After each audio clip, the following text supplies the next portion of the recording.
News Facebook లో పరిచయమైన వ్యక్తి వేసిన వలలో చిక్కుకున్నాడు. అందమైన అమ్మాయి ఉందనేసరికి ఆశపడ్డాడు. నచ్చిన అమ్మాయితో సరదాగా గడిపాడు. అంతే, ఆ తర్వాత సినిమా కనిపించింది.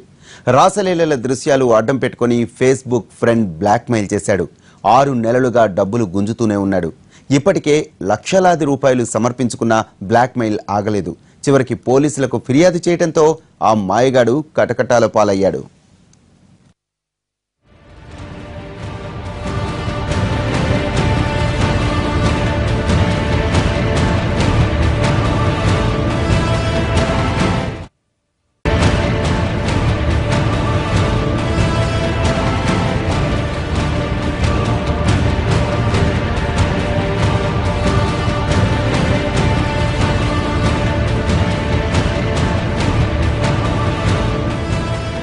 ఫేస్బుక్ పరిచయాలు అనేక నేరాలకు కారణమవుతున్నాయి. ఇప్పుడిది ఇంకో టైప్ క్రైమ్. ఫేస్బుక్లో గుడ్డిగా ఫ్రెండ్షిప్ చేసి ఎవరిని పెడితే వాళ్లను నమ్మేస్తే చివరికి ఏం జరుగుతుందో గుణపాఠం చెప్పే ఘటన ఇది. ఫేస్బుక్ ఫ్రెండ్ వలలో చిక్కుకొని హైదరాబాద్కు చెందిన ఓ వ్యాపారి రోడ్డున పడాల్సి వచ్చింది. అమ్మాయి కోసం కక్కుర్తిపడి లక్షలకు లక్షలు బ్లాక్మెయిలర్స్కు సమర్పించుకోవాల్సి వచ్చింది.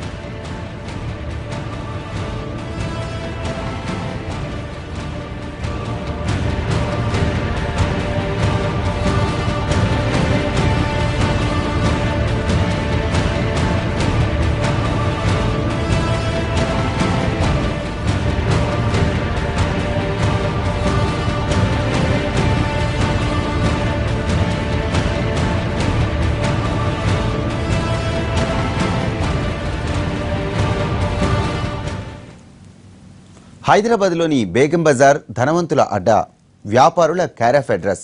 ఇక్కడి ఓ వ్యాపారికి ముంబైకి చెందిన దేవేందర్ శెట్టి ఫేస్బుక్లో పరిచయం అయ్యాడు. ఏడాది కాలంగా వీరు చాటింగ్ చేసుకుంటున్నారు. 6 నెలల క్రితం వీరి మధ్య అమ్మాయిల ప్రస్తావన వచ్చింది. ముంబై కాల్ గర్ల్స్ చాలా అందంగా ఉంటారని, తనకు చాలా మంది తెలుసునని, కావాలంటే పంపిస్తానని చెప్పాడు దేవేందర్. ఫేస్బుక్ ఫ్రెండ్ పంపిస్తాననేసరికి సదరు వ్యాపారి వద్దనలేదు. దేవేందర్ కొన్ని ఫోటోలు పంపి నచ్చిన వాళ్లను సెలెక్ట్ చేసుకోమన్నాడు. వన్ ఫైన్ మార్నింగ్ ఆ అమ్మాయి హైదరాబాద్కు వచ్చి సదరు వ్యాపారికి కాల్ చేసింది. తనను దేవేందర్ పంపాడని చెప్పింది.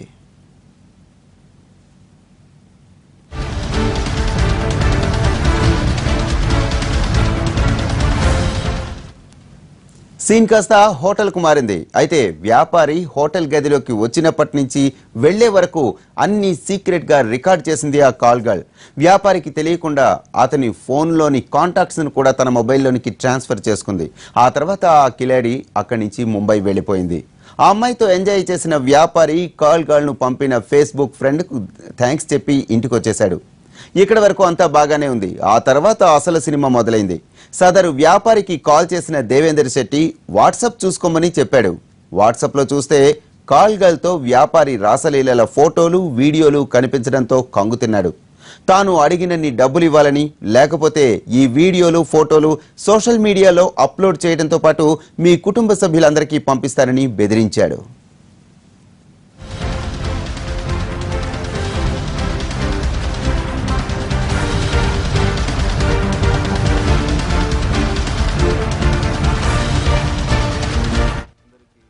మెసేజ్లు పెట్టడం, do you want girl, do you want lady అని చెప్పేసి మెసేజ్ పెట్టడము.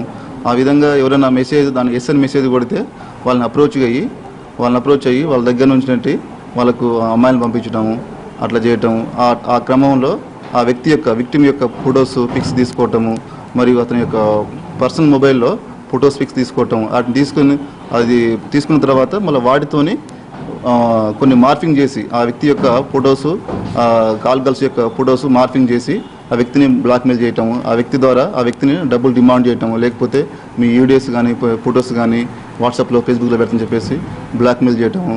అక్యూజ్డ్ దేవేందర్ శెట్టి అతన్ని పట్టుకోవడం జరిగింది. పట్టుకొని కోర్టులో మా నాంపై ముంబై కోర్టులో ప్రొడ్యూస్ చేసి తిరిగి అక్కడి నుంచి ట్రాన్సిట్ వారెంట్ తీసుకొని మాకు హైదరాబాద్ కోర్టులో ప్రొడ్యూస్ చేసినాము. ఇంకొన్ని విషయాలు ఉన్నాయి, కస్టడీ తీసుకుంటున్నాం. కస్టడీ తీసుకున్న తర్వాత కొన్ని విషయాలు కూడా బయటకు వస్తాయని అనుకుంటున్నాం. ఫేస్బుక్ ఫ్రెండ్ దేవేందర్ బ్లాక్మెయిల్ కు వణికిపోయాడు వ్యాపారి. అడిగినన్ని డబ్బులు ఇచ్చాడు.